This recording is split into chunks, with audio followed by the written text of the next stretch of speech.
आता पुढची बातमी माणिकराव कोकाटे यांच्या संदर्भातली। माजी मंत्री आणि राष्ट्रवादीचे नेते माणिकराव कोकाटे यांना सुप्रीम कोर्टाकडून मोठा दिलासा मिळालेला आहे।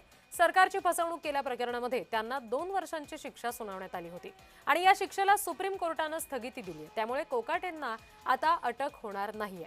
1990च्या दशकामध्ये नाशिकमधील सरकारी सदनिका मिळवण्यासाठी कोकाटेंनी आपण अत्यल्प उत्पन्न गटातलं असल्याचं प्रतिज्ञापत्र सरकारला सादर केलं होतं। कुटुंबाकडे कित्येक एकर सुपीक जमीन असून सुद्धा आपल्याकडे कुठलीच जमीन नाही किंवा मालमत्ता नाही असंही कोकाटेंनी लेखी दिलेलं होतं आणि त्याच प्रकरणामध्ये या महिन्याच्या सुरुवातीला नाशिक सत्र न्यायालयाने त्यांना दोषी ठरवलं। 2 वर्षांची शिक्षा सुनावली। मुंबई हायकोर्टाने मात्र त्यांना जामीन दिलेला पण शिक्षा कायम ठेवलेली। त्याविरोधात कोकाटे सुप्रीम कोर्टात गेले आणि तिथे त्यांना मोठा दिलासा मिळालेला आहे।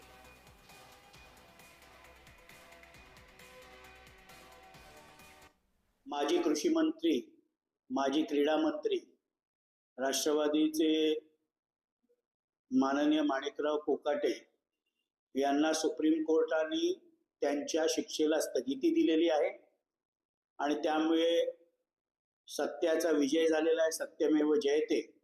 सुरुवातीपासूनच न्यायव्यवस्थेवर आम्हाला संपूर्णपणे विश्वास होता। आता बातमी माणिकराव कोकाटे विरुद्ध रोहित पवार या प्रकरणाची। रमी खेळ प्रकरणामध्ये